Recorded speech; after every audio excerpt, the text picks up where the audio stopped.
Este é o Novo Testamento de carreirinha, hoje Atos dos Apóstolos, capítulo 27.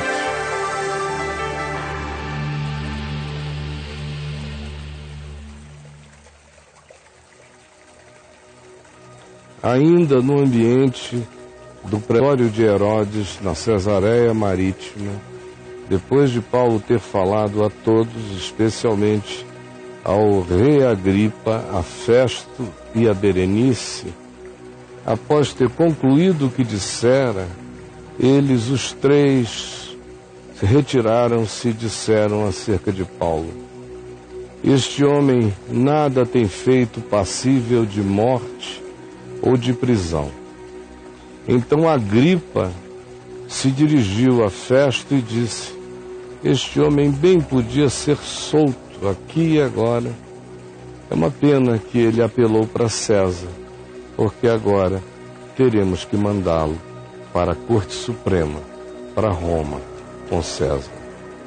Quando foi decidido que navegássemos, portanto, para a Itália, até Roma, entregaram Paulo e alguns outros presos a um centurião, a um capitão chamado Júlio, da corte imperial.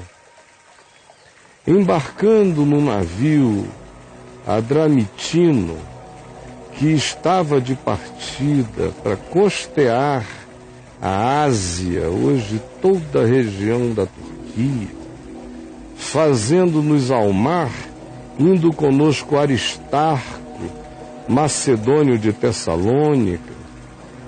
Assim fomos. No dia seguinte, chegamos a Sidom, ainda no litoral mediterrâneo correspondente ao da Cesareia. E Júlio, o comandante, tratando Paulo com extrema humanidade e gentileza, permitiu-lhe descer do navio e ir ver os amigos e receber assistência dos irmãos. Partindo dali, de Sidom, navegamos à proteção de Chipre, por serem contrários os ventos. Fomos sempre navegando, tendo Chipre como protetora, como costa protetora dos ventos.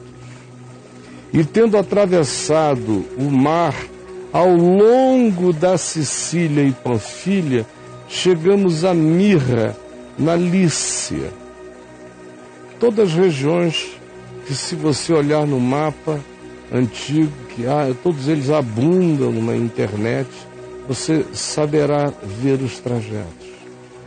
Achando ali, chegando a Mirra, achando ali o centurião, um navio de Alexandria, no Egito, que estava de partida para a Itália, resolveu mudar todos os presos, a missão dele toda, para esse navio de Alexandria que ia para a Itália, e embarcamos nele.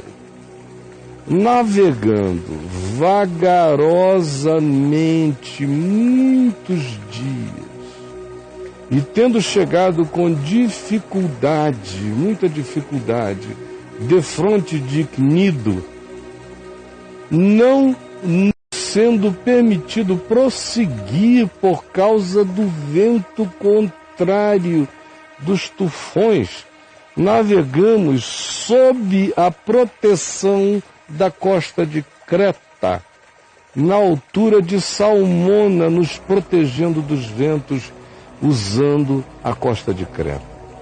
Costeando Creta, penosamente, chegamos a um lugar chamado Bons Portos, mas com dificuldade, perto do qual estava a cidade de Lazéia.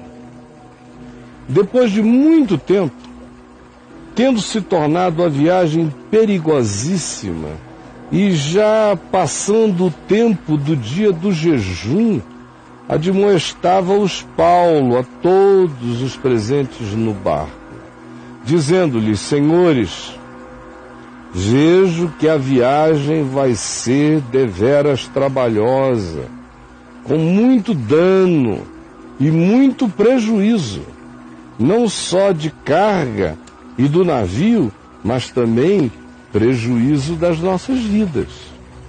Mas o centurião dava mais crédito ao piloto e ao mestre do navio do que ao que Paulo dizia.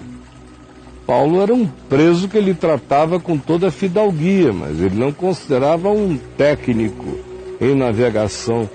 Paulo, no entanto, falava pelo óbvio, o qual ele via e intuía. Não sendo o porto próprio para ficar invernando ali, a maioria deles era de opinião que partissem do lugar, para ver se podiam chegar a Fenícia e aí passar o inverno, onde o porto era melhor, visto ser porto de Creta, muito desenvolvido, o qual olhava para o nordeste e para o sudeste, com muitas alternativas. Paulo era da opinião que não saíssem de onde estavam, ainda que o lugar não fosse adequado, mas pelo menos era um porto. Ora, decidiram ir. Soprando brandamente o vento sul, e pensando eles ter alcançado o que desejavam, levantaram âncora e foram costeando mais de perto a ilha de Creta. Entretanto, não muito depois, desencadeou-se do lado da ilha de Creta um tufão de vento chamado Euroaquilão, poderosíssimo, e sendo o navio arrastado com violência, sem poder resistir ao vento, cessamos a manobra e nos fomos deixando levar pelo tufão. Passando sob a proteção de uma ilhota chamada Cauda, a muito custo conseguimos recolher o bote do navio e, levantando este, usaram de todos os meios para proteger o navio, temendo que dessem na Sirte, arriaram aparelhos e foram ao léu, com medo de baterem nas rochas do lugar. Açoitados severamente pela tormenta, no dia seguinte já começaram a jogar coisas para fora do navio. E ao terceiro dia, nós todos, nós mesmos, incluindo os presos, diz Lucas, que é quem escreve a narrativa, estava com Paulo, nós mesmos, eu, Paulo, todos os que estavam ali como presos, com as próprias mãos, lançamos ao mar a armação, a estrutura do navio, para torná-lo o mais leve possível. E não aparecendo, havia já alguns dias nem sol, nem estrela, escuridão total, com ondas e vento e tufão, caindo sobre nós grande tempestade, muita chuva, dissipou-se do nosso coração toda a esperança de salvamento. Toda. Havendo todos estado muito tempo sem comer, entregues a essa luta, Paulo, pondo-se em pé no meio deles, disse: Senhores, senhores, na verdade, era preciso terem me atendido e não partir de Creta para evitar este dano e perda, conforme eu adverti então. Mas agora acabou, já era, passou. Não choraremos sobre nenhum leite derramado. Mas já agora vos aconselho bom ânimo. Bom ânimo. Temos que levantar a cabeça, porque nenhuma vida se perderá de entre vós, mas só o navio, e navio é navio, e vida é vida. Nós vamos trabalhar para preservar todas as vidas. Porque esta noite um anjo de Deus a quem eu sou e a quem eu sirvo, esteve comigo neste navio, dizendo: Paulo, não tenha medo, Paulo, não temas. É preciso que compareças perante César. E eis que Deus, por sua graça, te deu todos quantos navegam contigo, porque tu tens que chegar a César, ninguém se perderá contigo nesta viagem. Portanto, senhores, tende bom ânimo, pois eu confio em Deus que sucederá do modo por que me foi dito, e eu não tenho dúvida. Porém, é necessário que vamos dar a uma ilha, que naufraguemos para nossa própria salvação. Certos naufrágios são salvamentos. Quando chegou a 14ª noite, 14 dias, batidos de um lado para o outro no mar Adriático violento, tomado pelo tufão Euroaquilão, por volta da meia-noite do 14º dia, pressentiram os marinheiros que se aproximavam de alguma terra, porque não podiam enxergar nada. E lançando o prumo, acharam 20 braças. Passando um pouco mais adiante, tornando a lançar o prumo, acharam 15 braças, estava ficando raso. E receosos de que fôssemos atirados contra lugares rochosos, lançaram da popa 4 âncoras da popa e oravam para que rompesse, para que nascesse o dia, enquanto tentavam ancorar a popa do barco aonde estavam para não baterem nas rochas.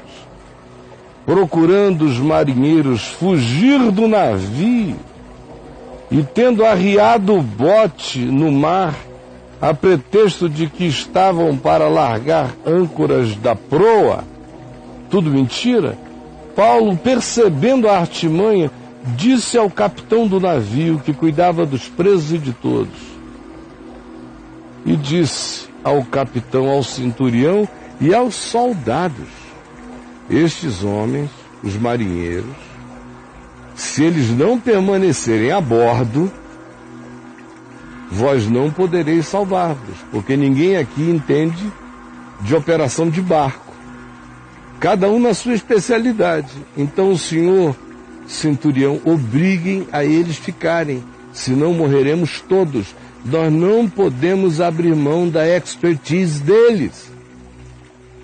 O anjo do Senhor tinha falado a Paulo que ninguém se perderia, mas Paulo não abria mão da expertise de ninguém. Então os soldados cortaram os cabos do bote e deixaram o bote afastar-se sozinho. E obrigou todos a ficarem dentro para ajudarem-se no processo de salvamento. Enquanto amanhecia, Paulo rogava a todos que comessem, que se alimentassem, dizendo: hoje é o 14º dia em que, esperando, estáis todos sem comer, não tendo provado nada, precisamos de energia e de alento. O anjo do Senhor tinha falado com Paulo, mas ele não abria mão de fazer ao corpo dele e de todos todo o bem que o corpo pudesse receber. Isso é uma espiritualidade integral. E assim prosseguiu Paulo dizendo: amigos, eu vos rogo que comais alguma coisa, porque disto depende a vossa segurança. Pois nenhum de vós perderá nenhum só fio de cabelo. Essa é a promessa. Agora façamos a nossa parte, fortalecendo-nos. Tendo dito isto, tomando um pão, deu graças a Deus na presença de todos. E depois de o partir, ele mesmo, Paulo, começou a comer. Comer o pão na presença de todos, tomando a ação do bom ânimo. Quem prega bom ânimo se alimenta e levanta para a vida. todos cobraram ânimo e se puseram também a comer. Estávamos no navio 276 pessoas ao todo. Refeitos com a comida, aliviaram o navio, lançando também o trigo ao mar. Quando amanheceu, não reconheceram a terra, mas avistaram uma enseada, onde havia uma pequena praia. Então consultaram entre si se não podiam encalhar naquela pequena praia o navio.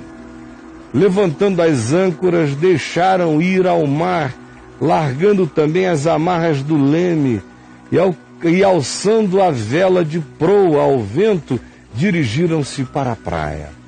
Dando, porém, num lugar onde duas correntes se encontravam, encalharam ali o navio. A proa encravou-se e ficou imóvel, mas a popa se abria, rasgada pela violência do mar. O parecer dos soldados era que eles deveriam matar todos os presos, para que nenhum deles nadando fugisse. Essa era a opinião dos soldados do navio. Mas o centurião, querendo salvar a Paulo, impediu-os de fazer isso, o que seria uma espécie de praxe. Impediu de matar os prisioneiros para poder salvar a Paulo. Ou que os que soubessem nadar fossem os primeiros a lançar-se ao mar e alcançar a terra. Quanto aos demais que não soubessem nadar, disse o centurião, que se salvassem uns em tábuas e outros em destroços do navio. E foi assim,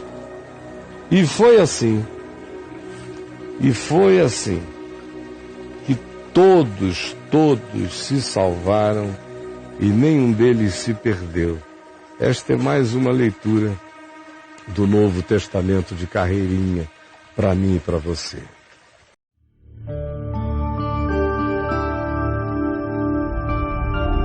VNVTV, o canal é você.